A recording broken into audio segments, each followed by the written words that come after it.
So I was just talking about how the entire media in communist China were basically set against this group of 70 to 100 million people. And the language, some of the language was straight out of 1930s Germany, okay? Like the language used to demonize the Jews highly effectively, right? Similar types of demonizing language was used in communist China in 1999 to turn the population against these people. And so, this is why is this relevant to Epoch Times? Because Epoch Times was founded to tell the story of a persecution of 70 to 100 million people, and very quickly a lot more than that, right? In Atlanta, Georgia, at Georgia Tech, where some of the founders were from. And so, do we cover news and information differently? Yes, I think we're very unique in the information ecosystem. We have a very strong focus on truth, and I do think that's actually inspired by the Falun Gong, the first principle of the Falun Gong, truthfulness, right? And I mean, it's a deeper concept than that, but truth and integrity. And I think this is actually one of the threats that the Communist Party saw at the time, because in a communist society, truth is what the party says it is, or at least that's what the party demands, right? And suddenly you have a group of people that have a very different view on truth.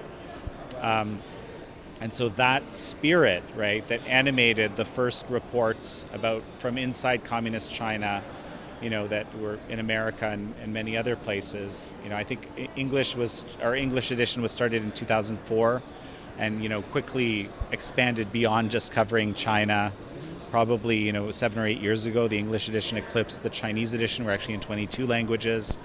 But what animates us is truth-seeking journalism, right? And trying, this is always very hard to do. I'll confess, right? All of us have inherent biases.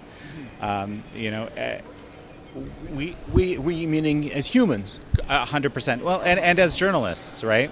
But our purpose, what we're really trying to do, is give people very good information, not slanted, right? Good information, present the issue as best as we can possibly, so people can make informed decisions themselves, as opposed to, which has become increasingly popular in media, kind of tell people what they should think. There's other names for that kind of journalism. That's not what we do. Yeah. How has the mainstream press since the Obama era changed from what was once a trusted, impartial, objective, responsible journalism, in your view, which makes the Epoch Times stand out so much? I think, I'm thinking of the dean, I believe, of Columbia Journalism School. He would call it activist journalism. That's sort of a new form that's evolved, right? Where I think the idea behind it, and I'm sure there was many well-meaning people involved in that, right? The idea was that there's threats to our society that are so great that we just can't cover them impartially. That would be unreasonable. We don't believe that. We believe that we should try to cover issues, fairly and reasonably, and so that people can make up their own minds. I mean, that's is it different? I think the reality is it is increasingly different, and I think that's very unfortunate. We would love to have more competitors, in a sense, in our field. We're a 501c3, we're a nonprofit, but